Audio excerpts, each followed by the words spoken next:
আসসালামু আলাইকুম viewers, welcome back to my new another blog. আজকে চলে আসলাম আপনাদের সাথে একটি কাঁঠালের রেসিপি নিয়ে। আমাদের এলাকায় বলে এটাকে কাঁঠাল সেদ্ধ। এটাকে আমরা অনেক মজা করেই খাই। মোটামুটি একটা বড় কাঁঠাল নিয়েছি আমি, কারণ আমাদের সদস্য অনেক। এটা করে একা কখনোই খেতে পারবেন না, তাহলে অনেকেই বলবে কি পেট খারাপ হয়ে যাবে, একা একা খেলো কেন। যাই হোক, এখন আমার চাচি শাশুড়ি আর আমি এটাকে প্রসেসিং করছি। লবণ দিয়ে দিলাম, তারপর এখানে গরম মশলা, আদা, রসুন প্রত্যেকটা আমরা 4 চামচ করে দিয়ে নিব।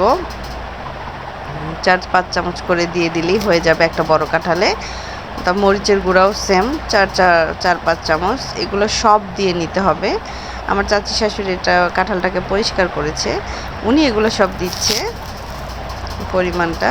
তারপর আমি প্রত্যেকবারই আমার চাচি শাশুড়ি এটাকে পরিষ্কার করে, আর আমি আমি আর চাচি শাশুড়ি এটা করি। হলুদ 1 চামচ দিবেন, হলুদ আবার 5 চামচ দিতে যায়েন না। এটা মাটি চুলায় রান্না হবে।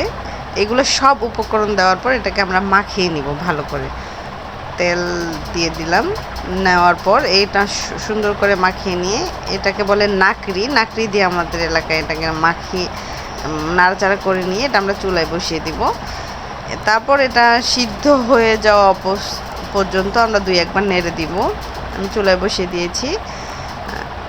হয়ে এটা অত বেশি নাড়াচাড়া করা যাবে না, সিদ্ধ হওয়া পর্যন্ত ওয়েট করতে হবে। কোনো পানি অ্যাড করা যাবে না। দেখবেন যখন এটা সিদ্ধ হয়ে গেছে তখন এটা নামিয়ে নিলে এটা খাওয়ার জন্য রেডি। যাই হোক বন্ধুরা, কেমন হলো অবশ্যই জানাবেন। আসসালামু আলাইকুম।